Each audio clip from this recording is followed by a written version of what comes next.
The first time they saw him, they laughed. He stood in chains, barefoot. Dirt-smudged face, shoulders hunched. Like a whipped dog, he didn't flinch. When the guards shoved him forward, didn't speak, didn't resist, just stared at the floor of that cold, metallic tribunal chamber like none of it mattered anymore. To the Xerexian tribunal, he looked like a broken thing, one of the many humans they'd captured during their liberation campaign on Earth. They'd rolled in with towering dreadnoughts, vaporized cities with surgical precision, and broadcast their new rule across the planet within days.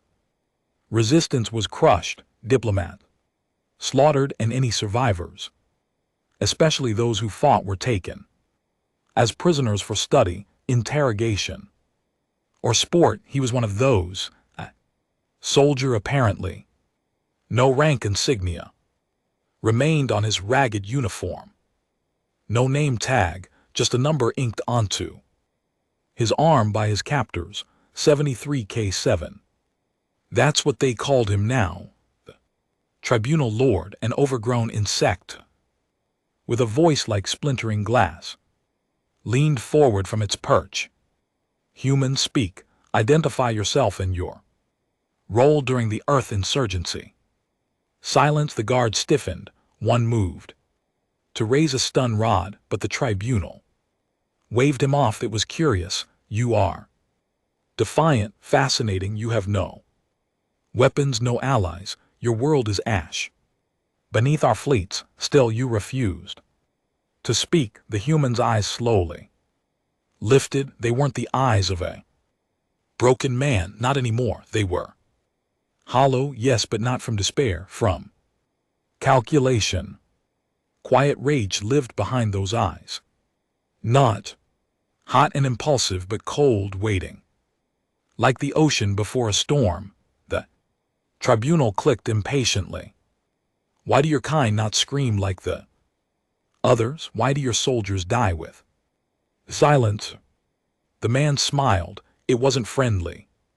You think silence means weakness. You don't understand what it really means, he said softly. His voice echoed like a whisper through steel. The room fell silent. The tribunal leaned in, amused.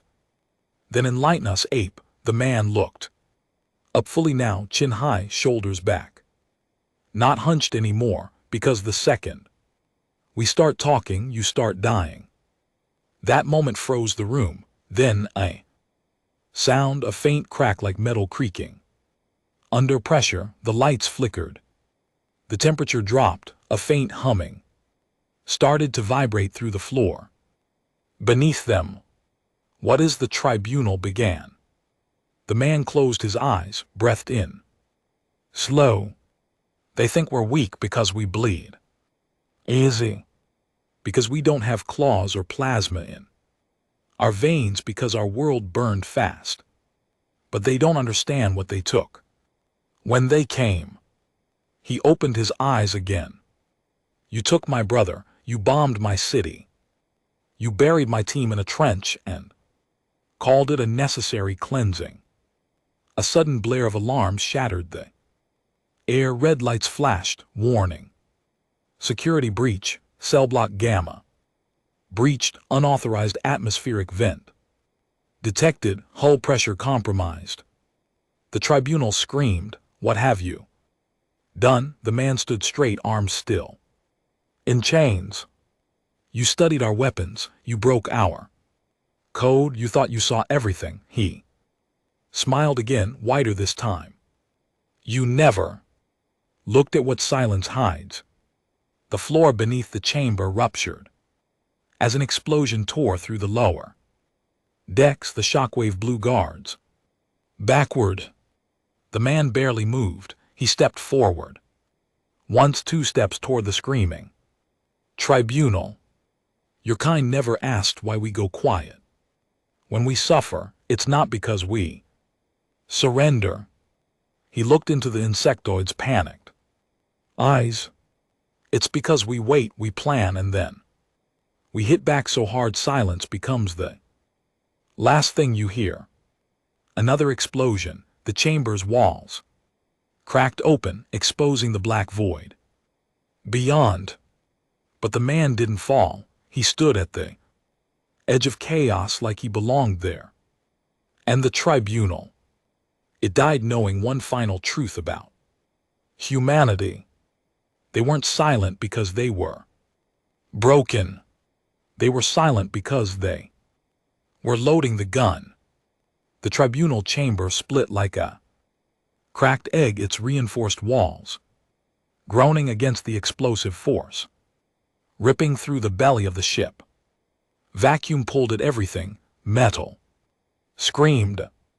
Red lights flashed as klaxons howled, warning no one on board could fix in time. The man didn't move, even with the chain still shackled to his wrists. Even as the Xerxian guards scrambled for gravity grips and sealed doors tried failing shut, he just stood there, letting the fire rage around him. He wasn't the cause of this, but he was the trigger. 2 decks below, chaos unfolded. In precise layers, explosives hidden. Maintenance ducts tore through hallways.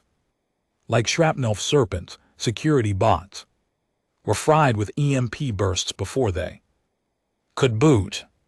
Surveillance blacked out. Staggered patterns to delay central AI response. It wasn't a random rebellion. It wasn't desperation. It was a plan, years in the making, carried out by ghosts the Xerexians thought were long buried. The man turned from the edge of the broken chamber as another explosion rocked the ship. The tribunal creature was dead. What was left of it splattered across the wall like burst resin. Guards around it were either dead or unconscious, but footsteps echoed in the distance, reinforcements, heavy ones. No matter, he didn't need long. The chains around his wrists clicked. Not from a key, from a code. One blinked in rapid sequence through his left eye. An ocular implant they hadn't detected. Old Terran tech, obsolete by alien standards. But humans knew exactly what kind of arrogance they were up against. The aliens would always look for the biggest threat in the room, never the smallest. They called him Subject 73K7. That was fine. His real name didn't matter anymore. He stepped through the wreckage and grabbed one of the fallen guards' plasma rifles, heavy, alien-aid, but effective. He turned the barrel downward, fired once at the floor. The blast punched a molten hole straight through to the next deck. Perfect. He jumped. The fall wasn't far, barely 3 m. But it hurt. His ankle twisted slightly. As he landed in a crouch, he growled, cursed under his breath, but pushed through the pain. He wasn't 20 anymore. He was 35. A Terran recon captain before Earth fell, now just another ghost wandering the belly of the beast. But not for much longer. He limped into the corridor, weapon raised. The hall was clear, burnt lit in flickering red, smoke choking the upper vents. He could hear movement ahead, not friendly. A voice crackled in his ear. The implant still worked. 73, this is Ares, you alive? He tapped the side of his jaw. Yeah, the tribunal's dead. Good. 2 corridors down, left at the junction, packages moving to breach. He didn't smile, but his chest tightened, not from nerves, from something deeper, something hungry. Copy, I'll meet the package. He moved. Gun ready, limp fading, every nerve tuned. He passed a blown open security checkpoint where 3 Xerxian guards lay sprawled in sizzling heaps. Wounds were clean. 1-shot kills. He didn't do this. Someone else did. And that was the best sign of all. Humans were moving inside the ship, not Prisoners, not survivors, operators. He turned left at the junction. There she was, medium height, burned gear, blackened helmet with no insignia, holding an auto-courture that hummed low, like a beast waiting to wake. She looked up as he approached. "Took you long enough," she said. He grunted. "Didn't want to steal your thunder, Valk." Valkyrie, one of the last ghosts from Omega Unit, his old team. He'd watched her get taken in a raid 3 years ago. No trace since. They all thought she was gone. Everyone did, but here she was, scarred, tired, and very much alive. She handed him a small metal cube. "Payload, it's live. 3 minutes until boom. We need to be out of this deck and into the lifters, or we'll go with it." He took the cube, cold and pulsing. "Is the crew off grid?" "Mostly 11. Confirmed humans still in cells, but extraction's underway. We breached the A core, uploaded the virus. They're blind." He nodded, then paused. "Did the others make it?" She didn't answer at first. Her jaw tensed. "Gallo didn't. Neither did Ryan." He closed his eyes for a moment, not to mourn. There would be time for that later if they survived. For now it was fuel. "Then we make this count." They moved together down the corridor. 2 shadows in a burning maze. The ship groaned above them as more explosives went off deeper in the hull. The structure was failing, not yet collapsing, but enough that the aliens were scrambling to keep systems online.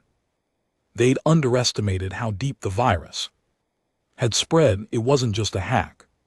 It was sabotage stitched into the bone of their tech, left behind by human engineers during their processing phase. The humans had stayed silent for 5 years, but all that time they'd been listening, watching, infiltrating. Now it was payback. At the end of the corridor they reached a blast door. Valk dropped to one knee and placed a device against the panel. "Give me 15 seconds." Behind them, the hum of boots approached, fast, too fast.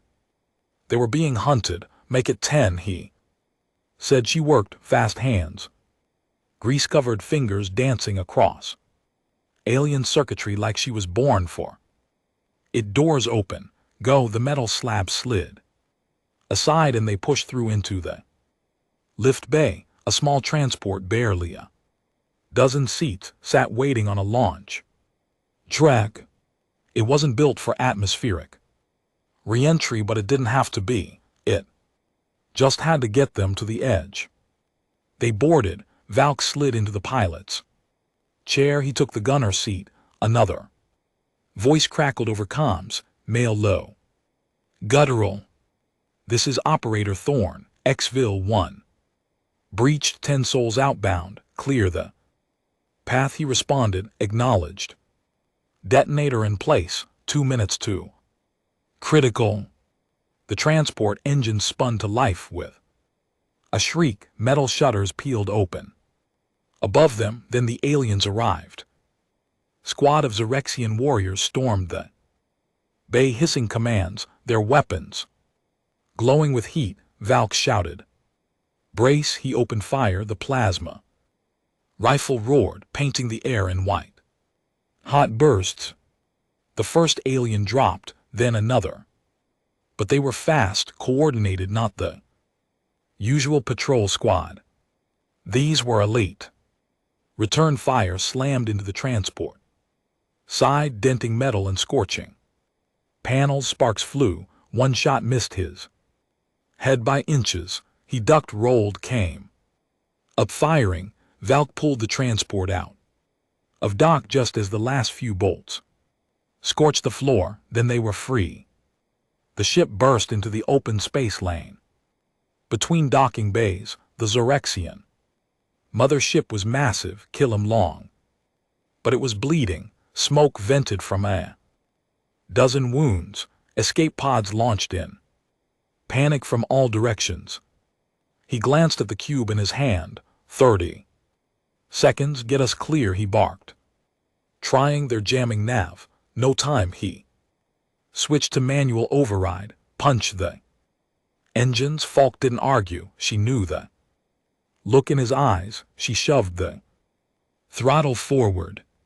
The transport jolted, slammed into acceleration, and rocketed away from the mothership.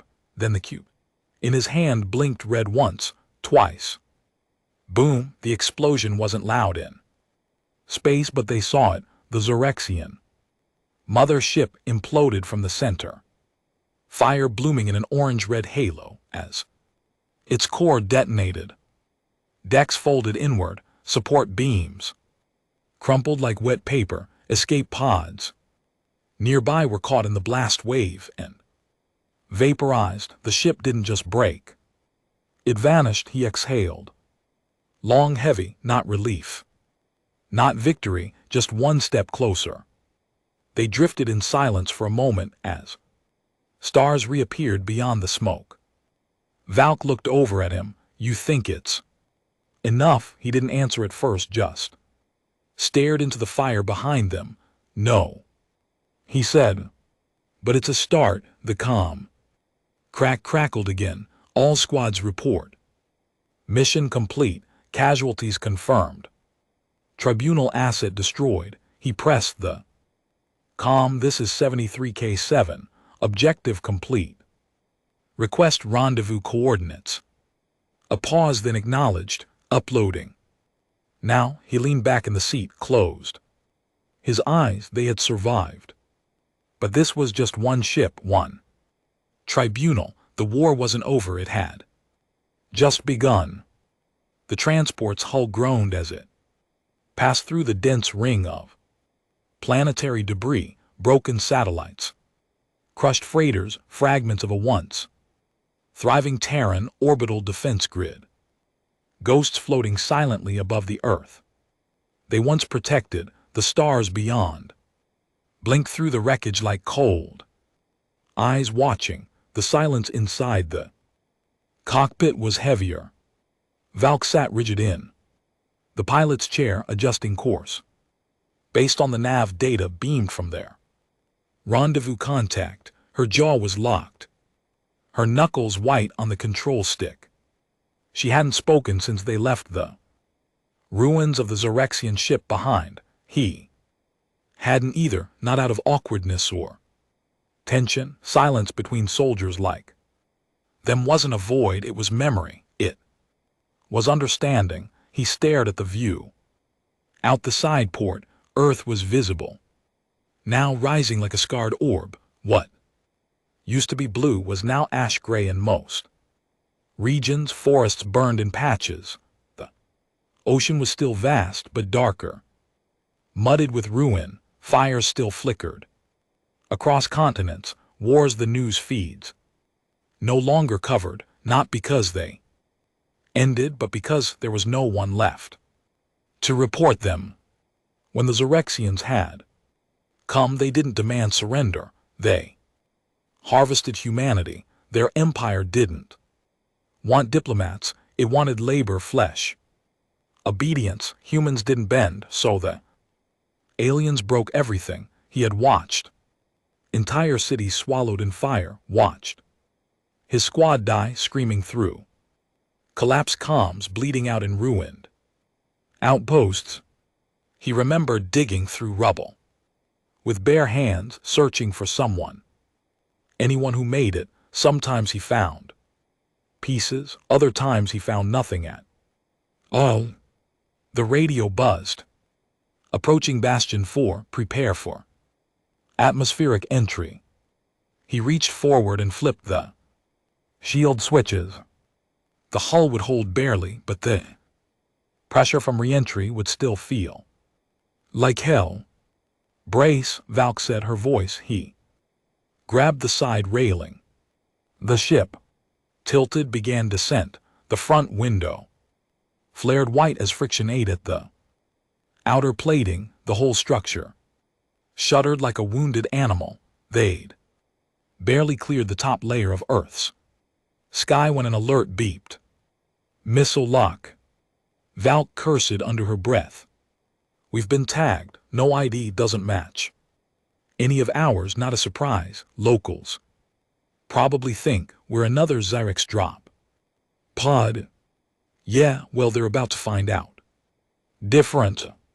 She pulled the transport into a sharp dive. Gravity punched his gut. A trail of smoke followed them as the ship danced between mountain ridges, trying to shake the guided system off their tail. Behind them, the missile closed. In 20 seconds. 15:10. I can't outfly it, she said. He nodded. Then kill the engine. She snapped her eyes toward him. You serious? Do it now, without another word. She slammed the manual override. The engine's choke died. The ship dropped like a stone, spiraling toward the craggy terrain below. The missile screamed past them, overshooting its target, then curved back too sharp. It clipped the edge of a rocky peak and detonated midair. The blast wave rocked their transport, spinning them sideways. Systems blinked out. Metal screamed. Hold on, Valk shouted. The crash came. Seconds later, they hit hard metal, scraping glass, shattering, a sound like bones cracking under the weight of steel. The transport slid across the ground for 50 m before it finally groaned to a halt, resting sideways in a crater of dirt and snow. Smoke filled the cabin. Everything buzzed in his ears, but he was alive. So was she still breathing? He asked, coughing as he unstrapped himself. Barely, Valk rasped, kicking open her side door. They climbed out, boots crunching on dead grass and ash-covered snow. Above them, the sky was a mix of gray clouds and distant firestorms. To the east, the skeletal remains of a city peeked over the horizon. Twisted metal, broken towers, signs of a world that once stood proud. Then came the sound, metal shifting in rhythm like footsteps. He raised his rifle instinctively. Don't shoot, came a low voice from the ridge ahead. 5 figures emerged from the rocks. Cloaked, armored human. One of them held a bulky launcher, still smoking. From the recent shot, they approached with military precision, scanning every angle. The leader, a bearded man with a scar running across his temple, lowered his weapon. Didn't think anyone was still dumb enough to fly into Earth airspace without broadcasting. We were busy blowing up a tribunal. Valk snapped. The man raised an eyebrow. No shit. The soldier, 73K7, nodded. It's gone. Tribunal nest, ship slag. Bearded man grinned. Then welcome back, Ghost. We've been waiting. Bastion 4 wasn't a base. It was a wound turned weapon carved into the side of an abandoned hydro dam, hidden beneath layers of collapsed earth and ice. The underground network ran miles deep. Half of it was still flooded. Another third was filled with unstable ordnance and half-broken machinery, but it was alive. Humanity's last operators, scavengers, engineers, and fighters made it home. No command structure, no medals, just survival and fury. As they entered through the pressure doors, dozens of eyes followed them. Some wide with recognition, others cautious. They passed weapon stations, surgery bays, comm rooms patched together from stolen tech. Children sat silently near the heat cores, holding ration bars like sacred relics. Teenager carried a rifle bigger than her arm. No one was unarmed. No one smiled. The man, known only now as 73K7, dropped the pack from his shoulder and sat heavily on a steel crate. His legs ocked. His lungs burned, but there was no rest. Yet a tall man approached, gray in his Beard clean uniform, he saluted. Captain, they told me you were dead. 73. Just looked up, so did a lot of people. The man extended a hand. Commander Hale. I run Bastion 4, not much of a bastion. No, but it's what we've got, he nodded. Commander Hale sat opposite him and leaned forward. The tribunal you hit. Was it the one orbiting Sector 7? Yeah. Hale's eyes narrowed. Then you did more than kill a judge. You stopped the neural mapping experiments. They were turning prisoners into walking receivers, prototypes for a hive mind. Enforcement model, one signal, no choice, just compliance. 73 swallowed that like gravel. I saw their labs, he muttered. Nothing about it was clean. Hale nodded. We lost 2 outposts last week. No trace, no struggle, just gone. We thought it was a weapon. It was, but not the kind we expected. Valk leaned in. So they weren't just killing us, they were rewriting us. Worse, Hale said. They were replacing us. The bodies would live, but they wouldn't be ours anymore. Silence settled between them. Then Hale spoke again. I want to show you something. They followed him deep into the dam, where flickering lights barely lit the concrete halls. At the end of one corridor was a sealed chamber with a reinforced blast door. Inside was a tank, not water-filled, not for healing. It was filled with them, a Zorexian warrior stripped of armor, suspended green fluid, eyes wide open. Its limbs twitched every few seconds like it was dreaming, except it wasn't. Hale walked up to the control panel.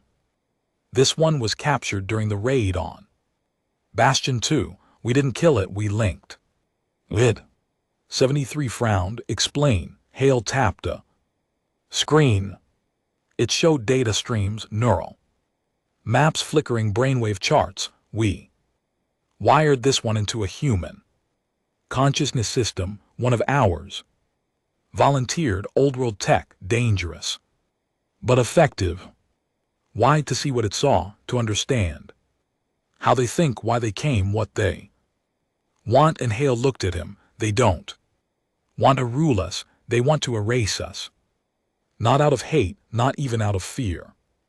Just efficiency. They believe emotion is a virus, memory is a flaw, war is their cleanse, and humans are the stain they can't scrub out. Valk stared at the tank. Then why experiment on us to find out why we resist? That word hung in the air. Resist, the one thing no other species had done.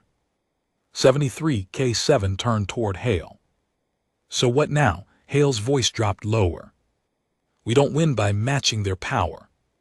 We win by being the thing they'll never understand. He stepped forward. Pain, memory, love, fury, the things they call flaws are the exact things that make us dangerous.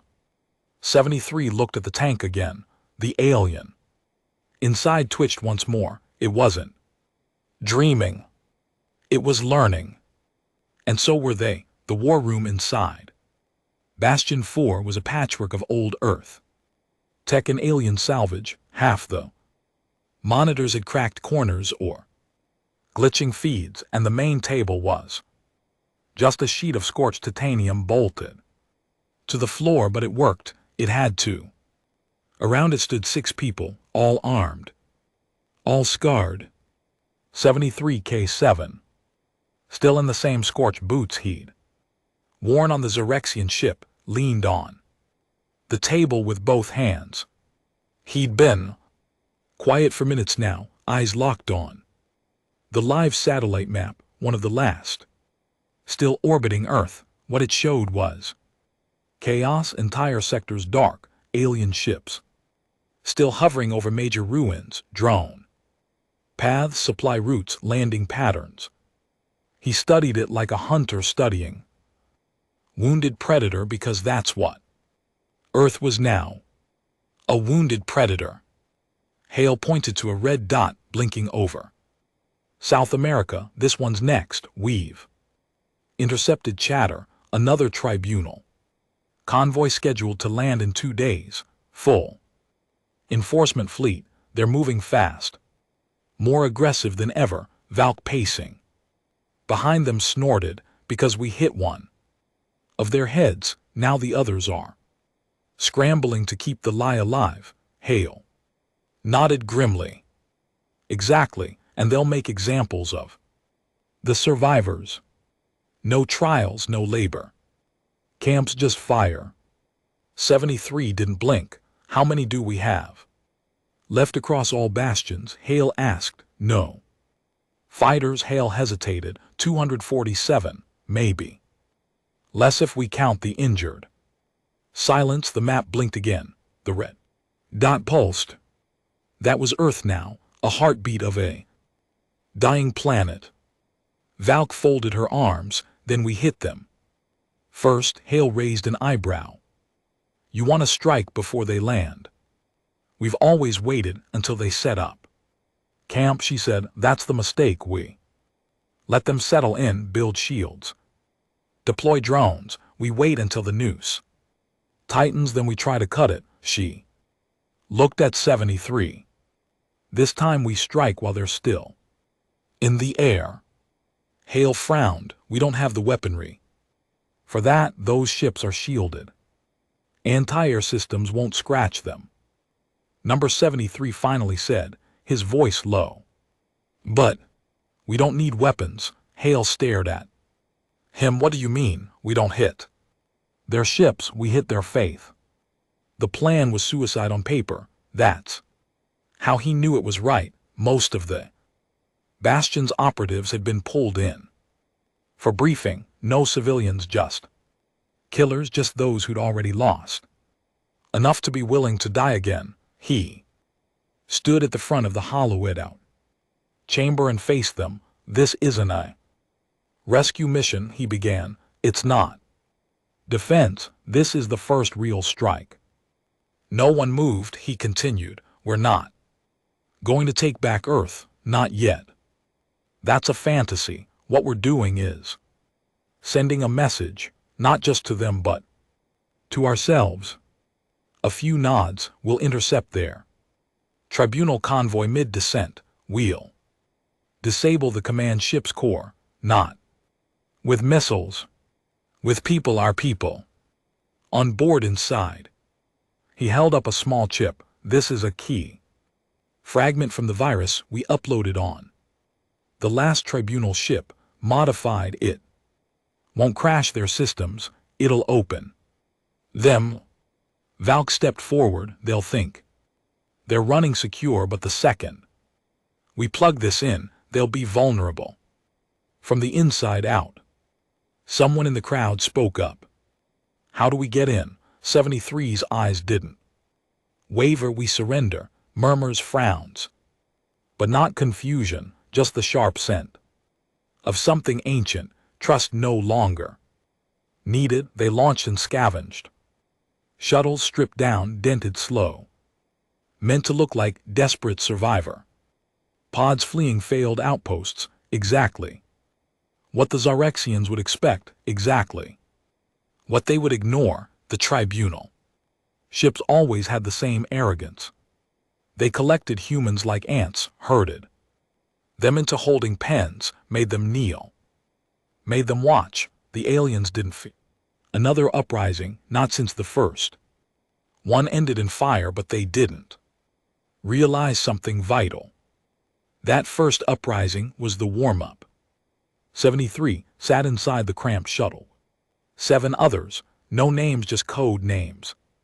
Now Valk, Trigger, Ghost, Inc., Flint, Shade, and himself. The virus key was hidden inside his jaw. Their plan was simple: get captured, let them gloat, then burn everything.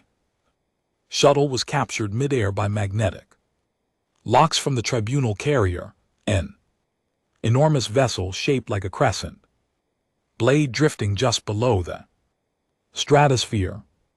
The second the humans stepped off the Xerxians moved in, not with caution, but with ritual, like it was a show.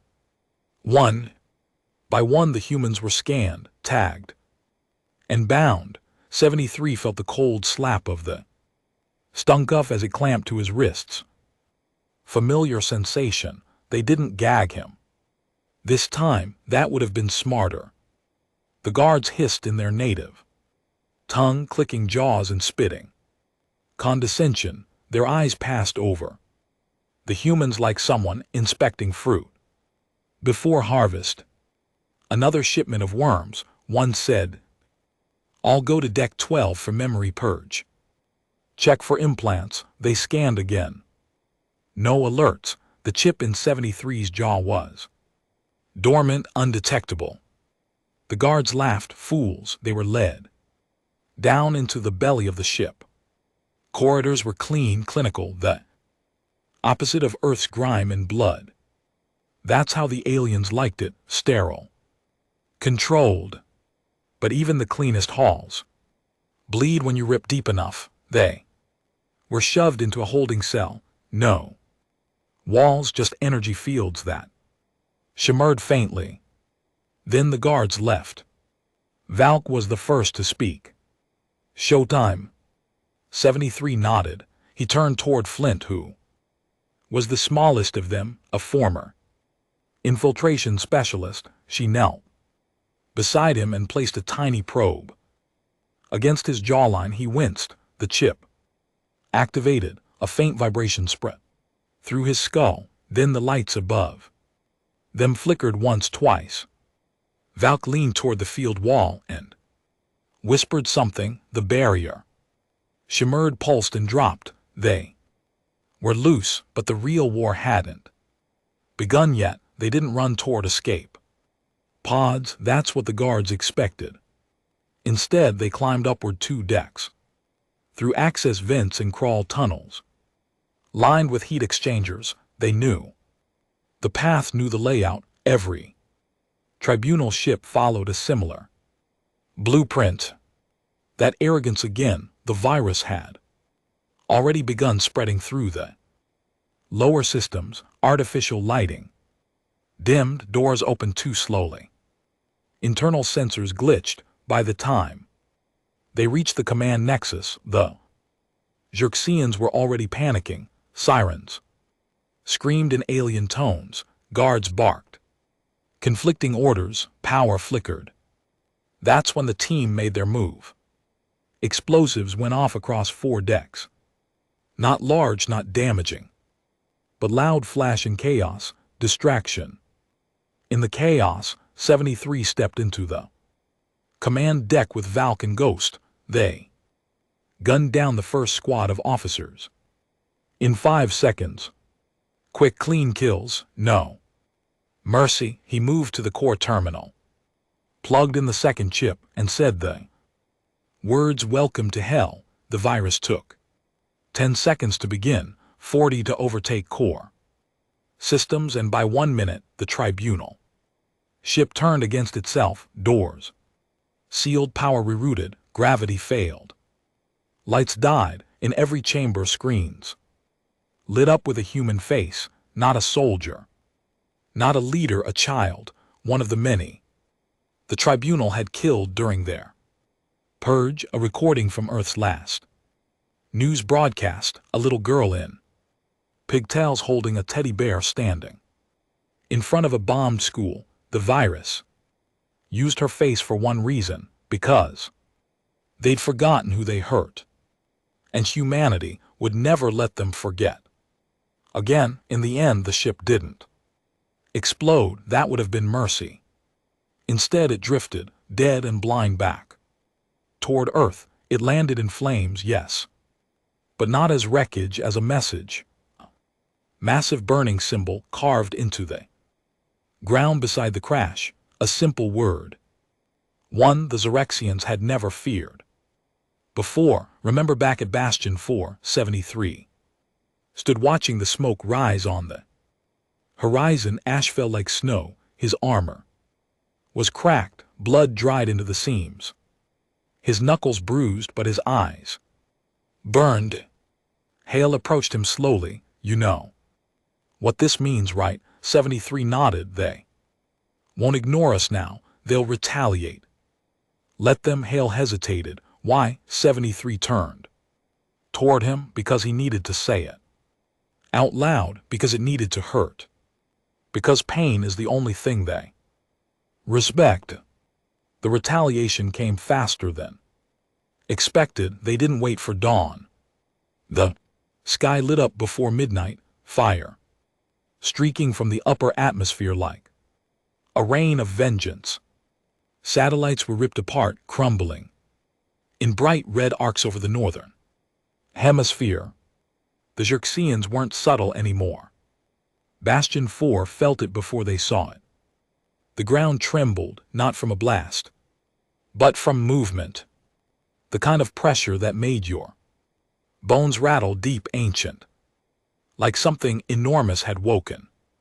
Beneath the surface, 73K7 stood on the ridge above the base, boots planted in cracked dirt. He watched the clouds swoop unnaturally, as if gravity itself was being pulled upward. His fingers clenched around the rifle hanging at his side. This wasn't a search party. This wasn't punishment. This was extermination. Behind him, Valk jogged up from the bunker entrance, her face grim. They've deployed an eraser class. He didn't turn, thought those were a myth. They were until now. He inhaled slowly. Eraser class wasn't a ship, it was a weapon, a walking siege. Engine 12 stories tall, lived in deep orbit, frozen until called upon, used rarely because it didn't leave survivors. It didn't capture, it didn't conquer, it cleaned, burned every signal, every organism, every breath. From the zone it was dropped into, he watched the clouds twist harder. We hit them too deep, Valk muttered. They're not playing Empire anymore. He nodded. Once, they're trying to wipe the memory of resistance. Bastion 4 descended into chaos within hours, not fear, just movement. The kind of motion you saw in hives when the fire hit. Old fighters checked weapons, engineers armed backup generators, mechanics sealed doors and fitted children with oxygen masks. There were no tears, not anymore. Just gritted teeth and eyes that knew. Everyone in Bastion 4 had already died. Once in their own way. This was just the second funeral. In the war room, the map showed the eraser's descent. Its heat signature was visible from orbit. It would make landfall in less than 3 hours. Hale slammed a palm against the table. We can't fight that thing. It won't even see us before we're ash. Valk sat back in her chair, chewing the inside of her cheek. If it's coming for us, we run. No, Hale snapped. We scatter maybe, but we don't run, we don't abandon. His voice cracked with something like shame, like an old guilt trying to stay buried. Then 73K7 spoke. His voice cut the room clean in half. We're not scattering. Everyone turned to him. We don't split, we don't hide, we drag that thing into the grave with us. Silence. Hale's face twisted. You're talking suicide. That thing's not even fully organic. It's part machine. You can't kill it, you can only slow it down. 73 didn't blink. Then we slow it down until we can kill the next one better. Valk sat forward now. You have a plan? No, he said honestly, but I have a monster. They kept it hidden in sub level 6. Few knew about it, fewer were allowed to see it. Valk followed him down the broken stairwell, boots echoing in the cold tunnel. You really think this is the answer? She asked. No, he said, but I know what it can do. They reached the final door, heavy, rusted, and marked only with an old Terran skull symbol. Military black site leftovers before the war. He placed his hand on the scanner. The lock released with a hiss. Inside was Subject Echelon strapped to a reinforced chair, arms like steel rebar, skin pale and translucent, stretched over bones like living armor. Its eyes were shut, its chest barely moved, and tubes ran through its neck like a puppet. On pause, it looked human. It wasn't it used to be before the Xerexians got to him, before they started testing chemical evolutionary triggers on prisoners, trying to see if human DNA could be improved to serve them. Most experiments failed. Echelon didn't. He survived. And then he killed 30 of them with his bare hands before they could inject a second dose. The man had been lost. What was left was a weapon with a heartbeat. Valk stared at the thing. He hasn't spoken in years. He doesn't need to, 73 said. He walked forward, pulled the injection from the wall rack, and stabbed it into Echelon's arm. The body twitched, then shook. The chains rattled. Valk took a step back. Tell me, this won't make things worse. It will, he said calmly. The eyes snapped open, pure white, no pupils. 73 met the gaze. It's time, he said. The eraser came down just after nightfall. It didn't fly, it fell, a controlled descent like a titan dropping from heaven. The shockwave vaporized everything within 5 km, but Bastion 4 was deeper. What came next was worse. The ground cracked. A giant two-legged creature with burning limbs stepped into view. Its torso gleamed with obsidian armor. Its head was a smooth, eyeless dome. Inside it, they said, was an AI too advanced for humans to comprehend. It didn't speak, it didn't pause, it didn't scan for targets, it cleansed. Heat waves poured from its body, forests turned to glass, rivers boiled. Communication arrays melted without being touched, but then it stopped. Mid-step, something moved in front of it. A shape small compared to the Titan. Echelon, his body smoked from the injection, muscles swollen to unnatural proportions, skin cracked with heat from within. His feet burned the earth. He walked on. The two monsters faced each other, man-made rage versus alien perfection. And in the bunker, 73 watched through the camera feed, silent. What did you give him? Valk whispered. His memory, he said, for 30 seconds. Just enough to remember what they took. On the screen, Echelon screamed, a sound so raw it cracked the audio. Then he charged. The battle was chaos, not fight. A collision. Echelon slammed into the eraser's leg, dug his fingers under the plating, and ripped. Sparks flew. Alien armor screamed. The Titan staggered. It tried to crush him with a heat blast, but Echelon didn't burn. He absorbed. His skin glowed red, then white. He leapt 12 m and punched through the outer casing of its torso. For a moment, just a moment, humanity looked like it could win, but monsters don't bleed easy.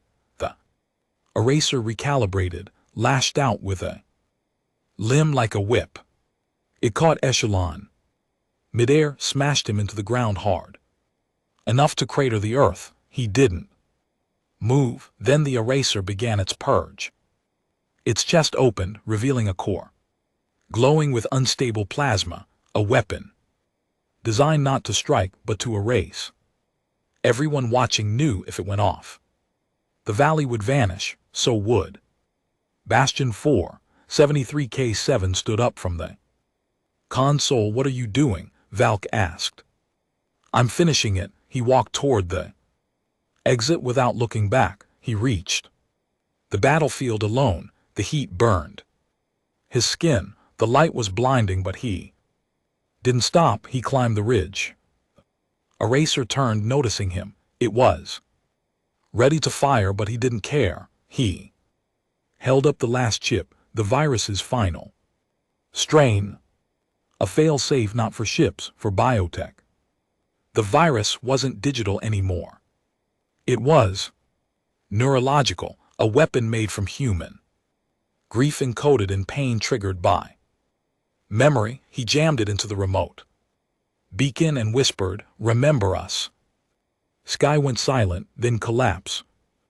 A racer froze, its limbs spasmed, its body twisted unnaturally. The virus surged through its hybrid systems.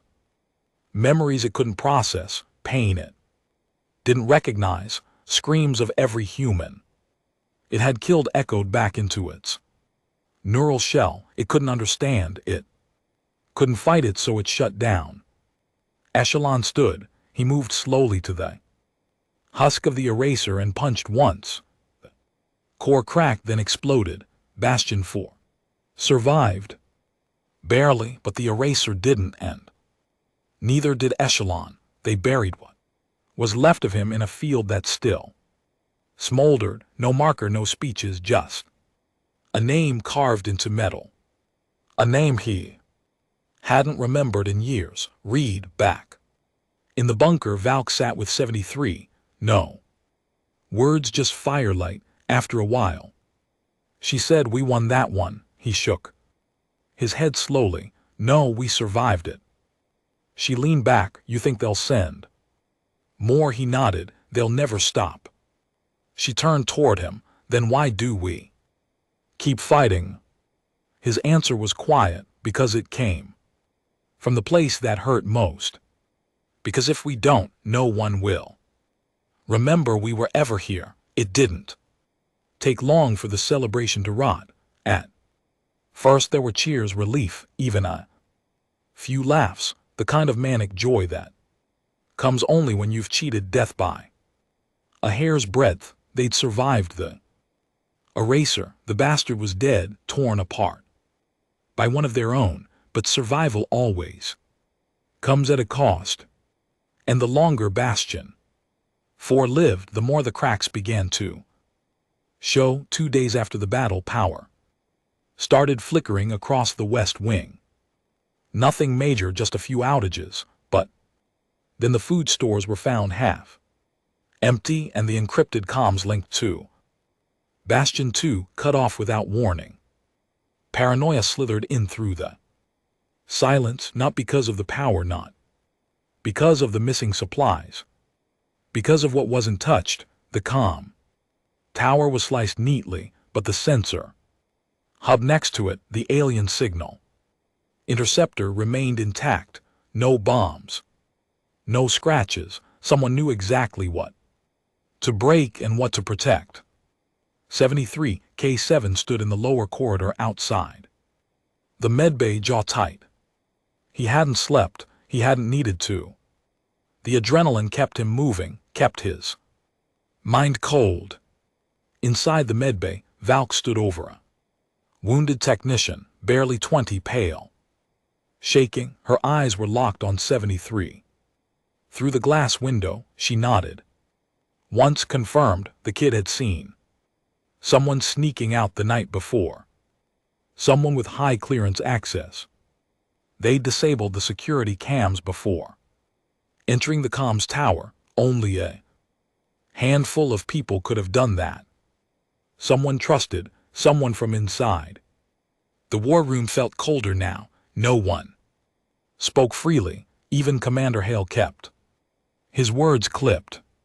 When 73 entered, eyes followed him like shadows. He walked to the table, laid down a printed manifest, 7 names. All top-level clearance, all with access to command systems, power grids, communications. Any of them could be the traitor, but only one was. "We need to run audits," Hale said. "No time," Valk replied. "If they've already sent a ping to the Xerxians, we can't accuse without proof." Another officer snapped. "This isn't a damn witch Hunt, 73, leaned over the table slowly. Let me make something clear. His voice was flat, controlled, dangerous. If there's a traitor in this bastion, and they've already signaled our location, then it doesn't matter what we believe. He tapped the table once. There. Already coming. That night 73 couldn't sleep. He sat on a crate outside the barracks, watching the dim glow of backup lights flicker against the ceiling. Somewhere behind him, a child was crying quietly. Somewhere else, a couple whispered goodbyes just in case. He didn't hate the fear. He understood it. You didn't survive what Earth had become without fear. The trick was not letting it win.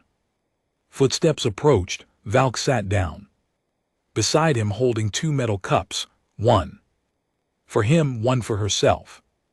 You think it's Hale? She asked. Quietly. No, 73 said. He's too stubborn, would have cracked by now. Then who? He took a sip, then looked at her. You know who? She didn't flinch. She knew too. The next morning, the alarm sounded at 5:12 hours. A breach. Perimeter sensors caught movement near the southern tunnels. Too fast to be animals, too precise to be scavengers. The Zorexians were here, not ships, not bots, scouts. Silent killers, infiltration teams that moved like mist and hit like steel. They didn't bomb, they cut, sliced the head off the resistance before it could scream. Everyone scrambled to arms. The bastion roared to life, alarms wailing, boots slamming the concrete. Lights flashed red, then dropped into emergency mode, and 73K7 moved straight to the reactor core. Not because the enemy was headed there, because someone else was already inside. He found him crouched beside the coolant control panel, cables in one hand, an explosive charge in the other. Ghost. One of their best, quiet, lethal. Sharpied. A man 73 had fought beside for 4 years, and now he was strapping a bomb to Earth's last generator like it was just another run. Ghost froze when he heard the gun click. Didn't turn. Couldn't let it go, could you? He said. Voice calm. 73 stepped forward, rifle raised. Why? Ghost finally stood, turned slowly. His face wasn't angry or afraid. It was tired. They don't want us all dead, he said. Just the ones who fight, they offered terms. 73 felt his jaw clench. You believed them? They keep their promises better than we do. You think we're winning? We're bleeding, man. We've been bleeding since day one. You just can't admit it. I saw what they did on the tribunal ship. I know, Ghost said, but you think this changes anything? You think burning one monster stops the machine? He stepped closer, hands empty. I was trying to buy us time, a deal. Surrender Bastion 4. They promised amnesty for the rest. Shelter, food, no purges. 73 didn't lower the gun.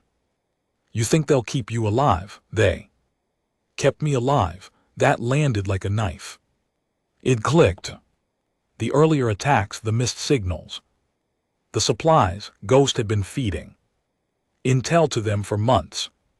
They're not monsters, Ghost whispered. We sent kids into mines. We bombed our own cities. This war broke us long before they came. You talk like you weren't one of us. I used to be. Silence. Then 73 said just 4 words. You know what happens? Ghost looked down. I was hoping you'd let me finish the wiring.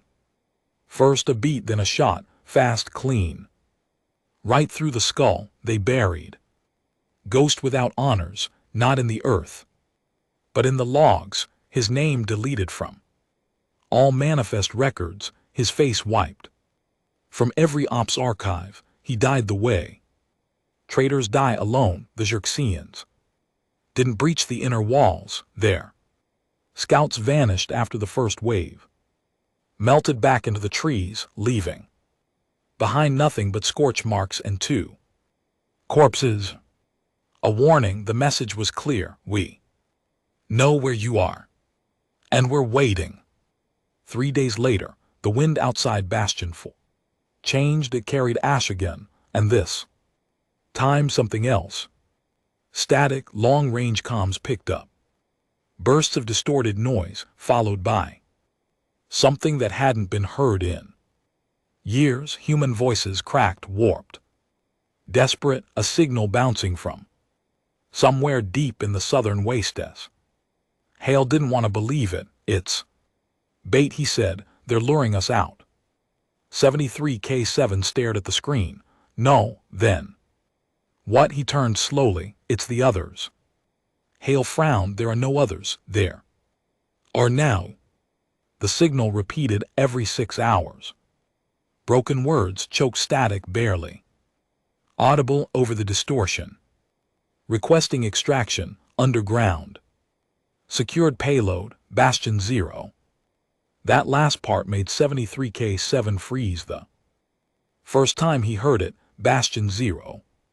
A myth even among the resistance. No one had spoken that name in over a decade. It was the first, the original, the place where humanity made its final stand before the world fell silent. Before the Xerxians came in force and buried it under nuclear fire. Every survivor believed it was gone. No one transmitted from it until now. They moved in a squad of 4, 73 Valk. Flint and Hale. He didn't want to bring Hale. The man was too important to risk. But the commander insisted, said if Bastion 0 was real, he had to see it himself. Too many ghosts, too many deaths. The journey took 5 days on foot. The southern wastes were still toxic in places, pockets of radiation, unstable terrain, abandoned cities half swallowed by sand and ash, old billboards cracked in the sun, rusted cars frozen mid escape on highways that led nowhere, mummified corpses in bomb shelters long forgot, the skin of a dead world stretched thin across time. Valk kept watch while Flint handled navigation. She moved like a wolf, low, precise, deadly quiet, always watching the sky, the ridges, the silence between sounds. The closer they got to the coordinates, the stranger things became. No animals, no wind, just heat pressing down like the planet itself was trying to push them away. By the 6th day, they found it, not a base, a scar. The opening was barely visible, a slope. The sand, like something had burrowed out from below. Buried beneath was an old Earth defense bunker, the kind used before the orbital shields failed. But the steel was blackened, melted in places. Whatever fire had hit it, it hadn't been alien, it was ours. Hale muttered behind them, "This is real. This is Bastion 0. They entered with weapons drawn, dark, dead silent, dust layered like snow. Across consoles and walls, the lights flickered with a dying hum, but the system still had power, emergency reserves, maybe geothermal. 73 led the way down into the belly, past old labs, past training rooms, past sealed chambers marked biohazard. Then they reached the command deck and heard breathing. There were 7 of them, all human, barely alive. Emaciated, filthy, eyes sunken but still burning, survivors of a war the world forgot. One of them stood as they entered, tall, gray-haired, one eye ruined and covered by a strip of cloth. He saluted. "You're late," he said. 73 stepped forward. "You sent the signal." The man nodded. "Name's Granger, Colonel, Earth Defense Corps, or what's left of it." Hale pushed past 73, eyes wide. Granger, you were killed in the Cairo collapse. Granger gave a cracked grin. That's what we wanted the Xerexians to think. He pointed to a panel on the far wall. We've been here for 13 years off the grid watching. Waiting for what? Valk asked. For someone to remember, Granger said, and for the payload to wake up. 73 turned toward the panel. It was old, rusted, but still pulsing. A single red light blinked every few seconds, armed. Flint stepped closer. Is that a nuke? Granger shook his head. No, he paused. It's worse. In the heart of Bastion Zero was a vault. It took 3 levels of security clearance and Gruzz's biometrics to open it. When it did, the air changed, colder, heavier. Inside was a single object. It looked like a coffin, metal black, covered in etched symbols. Not alien, human. Granger stood beside it like a priest at a funeral. This is Project Revenant. 73 narrowed his eyes. I've never heard of it. You wouldn't have. It was blacklisted before the fall. We designed it after the first contact with the Xerexians, back when we still thought peace was an option. What is it? A mind. Granger touched the metal. A human mind uploaded and bound into a neuroreactive shell, weaponized. Thought emotion as fuel. It was supposed to be a deterrent, a last resort, but the politicians buried it. Said it was too dangerous. Why? Because it learns and it remembers everything. He looked over his shoulder at 73. Even pain. They brought Revenant back online. Slowly, Granger handled the core interface. 73 watched as the room dimmed, then shifted, lights pulsing in sync with the things awakening. The first sound it made wasn't speech, it was a heartbeat. Mechanical, deep, measured, then a voice followed, not male, not female, just human. Who woke me? Granger stepped forward. Colonel Granger, project lead. We need your help. A pause. Then I remember you. The lights flickered. You shut me down. Granger didn't flinch. And now I'm waking you up. Another pause, longer. Then why? 73 stepped forward now. Because they're winning. Silence. Then show me. They uploaded the last 5 years into its core, everything. The tribunal massacres, the labor camps, the silent deaths, the resistance, the broken cities, the children turned into machines and echelon. Revenant said nothing for a full 10 minutes. Then the heartbeat changed. Faster, louder, permission to retaliate. Granger hesitated, then nodded. Granted. The transport back to Bastion 4 was uneventful, too uneventful. Valk stayed on edge the whole trip. Her eyes never left the sky. She kept her rifle across her lap, even while eating. Flint said little, just cleaned her knife and stared out at the wasteland. Hale spent most of his time silent. When they finally saw the first towers of Bastion 4 on the horizon, they all felt it. The wrongness, the silence. No scouts, no guards on the ridge. The wind carried no smoke, no sound. 73 raised his hand. Stop. They approached slowly, and what they found was ruin. Bastion 4 was gone, not bombed, not burned, clean like someone had vacuumed it off the map. Ash blew across the ground in neat lines, buildings leveled to uniform stumps. The command bunker collapsed inward like it had imploded. There were no bodies, no blood, just absence.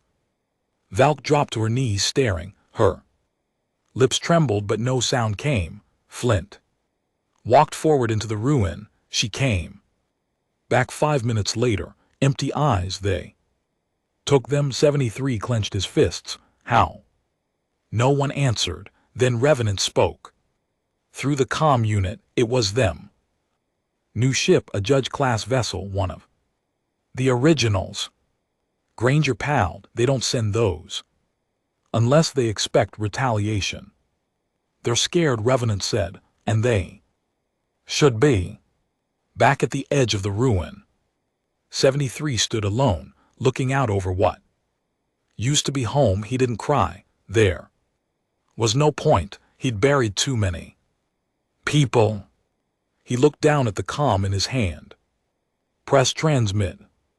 This is 73K7, broadcasting from Bastion 4 static. This is all that's left. Pause if you're out there. If you're still breathing, get ready. He looked up at the stars because that's where they'd be going next. To anyone listening, he said, voice like iron, we're not hiding anymore. They came in the dark, 3 ships. Judge class, the kind of vessels that didn't just fly, they cast shadows so long, so wide they erased the stars. Above them, where they passed, silence followed. The air turned still. Signals died. Hope thinned out like air in space. And yet Earth no longer trembled, because Earth had nothing left to lose. The hangar buzzed with unnatural energy. As Revenant stood at the center of the old shuttle bay, armor plates mounted over its humanoid core. The lights above flickered in sync with its heartbeat, not mechanical anymore. Something in between man and machine. Something made from grief, bound together by the memory of loss. 73K7 stood across from it, locking the last magazine into his rifle. His movements were calm, precise. He wasn't afraid. He'd lost everything. Fear died with everyone else. Valk leaned against a crate nearby, adjusting the straps on her armor, the red band on her shoulder, a remnant of Bastion 4, was still soaked in ash. She didn't speak much anymore, not since they found the ruin, but her eyes stayed sharp. Hale walked into the hangar with a comm unit in one hand, fleets locked onto the carrier signal. They're 2 hours out. Revenant turned toward them. Then we begin. The plan wasn't war, it was execution. There would be no diplomacy. No more waiting, no more holding the line and bleeding slow. This was humanity's final breath, and it would taste like vengeance. Revenant had uploaded itself into the neural core of a hijacked Xerexian cruiser stolen from a buried facility in the Arctic wastes. Modified, refitted, rewired with pain. It was fast, unstable, and likely wouldn't return, but it would hit like nothing the galaxy had seen. Inside 73K7, and Valk led the infiltration squad. Flint was already on the outer hull preparing the breach pods. Hale stayed planet side. He was needed to coordinate any survivors who'd crawl out from the dirt after this, if there were any. The ship launched, and the black of space swallowed them whole. The Xerexian fleet was stationed in low orbit over Earth, positioned to send the next wave. Purge ships, containment drills, mass extractors. They hadn't even cloaked. They believed it was done, that the last bastion was dust, that the resistance had cracked. That silence meant surrender, but this time silence was bait.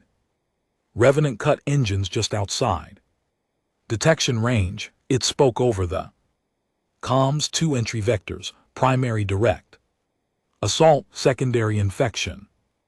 Valk raised an eyebrow. Define infection. Me. A pause. 73 looked at the screen. You're going in alone. Part of me. Enough to hijack their systems. Enough to teach them why we don't scream. The ship split at the outer edge of the alien defense perimeter. A trick stolen from Xerexian biotech, molecular, folding like peeling the brain from a skull and throwing it like a blade. Revenant's infection darted forward. Pulse of code and pain tunneling into the first Judge-class ship before they even saw it coming. The second vessel responded, slow. Arrogant, humanity wasn't supposed to move like this, that was their mistake. 73, and Valk slammed into the belly of the second ship with their breach pod. The impact violent enough to crack ribs. They emerged into smoke and flashing alarms. Enemy crew turned toward them. Too late, gunfire cut them down. Seconds. Flint joined from the flank. Blade in one hand, silenced pistol. The other, they moved like ghosts. Through the corridors, through screams. The halls of the ship were cold. Sterile, elegant, alien beauty. Precision made, they painted it red. Every kill was clean, every step closer. To the core was a memory sharpened into fury. The core chamber opened with a hiss. Inside hovered a mass of shifting light, the Judge's mind, not a person, a construct, a hive soul, cold, calculating, watching them with 1,000 invisible eyes. It spoke. Why do you struggle? 73 raised his rifle. Because you exist. We gave your species order. You gave us graves. You cannot win. He stepped forward. We're not here to win. He dropped the core disruptor from his pack, a miniature nuke wired for proximity and vengeance. We're here to end. He fired. The explosion rocked the ship so violently. The third Judge-class vessel shifted off orbit. Inside the first one, the one Revenant infected, systems failed catastrophically. AI logic fractured, commands clashed. It began firing on its own support drones. Then on the third ship, then inwards, blasting its own corridors as Revenant rewrote every protocol into grief. Every death it had caused, it now remembered them all. The memories overloaded its mind. It screamed. But screaming didn't stop what was coming. The third vessel tried to escape. Too late. Flint, bleeding but breathing, launched the final payload, another virus shard, hidden inside the DNA of a human corpse, the one they'd carried with them since Bastion 4, a boy maybe 10 years old, burned but still holding his toy soldier. They left his body in the engine room, a memorial, a trap. When the ship scanned it, the virus bled in. Then everything went dark. Hours later, only debris circled Earth. Judge-class ships were gone, their minds shredded, their bodies collapsing inward, the black void swallowing what remained. Above them the sky was clear again, not peaceful, just quiet. The kind of silence humanity chose, the kind that comes after vengeance is paid in full. Back on Earth, Hale stood by the old comms dish, half of it still fried from the earlier blast. He listened to the signal come through, Valk's voice, crackling hoarse, target eliminated. Repeat. Primary and secondary targets eliminated. 73. Hale asked, a pause. Then Valk again. He stayed behind. Another silence. He made sure they all burned. They buried 73K7 without body, just a patch of scorched earth. Outside the ruins of Bastion 4, Flint placed the toy soldier from the virus pod on top of the stone. Valk didn't cry. She just stood there for a while, quiet, then said the only words that ever really mattered. He made them remember. 1 year later, Earth still burned in places. The sky hadn't cleared fully. Storms still came, but Bastion 5 stood. New faces, old scars, children learning how to hold a weapon and a book at the same time. Valk sat in the command post now, gray. In her hair, eyes sharper than ever. And when recruits asked her how humanity won the war, she'd say the same thing every time. We didn't win, she'd glance out the window. We just made sure the galaxy never forgets what happens when they make us speak. And in the back of the base, a plaque hung above the war room door, a name no one ever erased. 73K7. He stayed silent, then he ended a god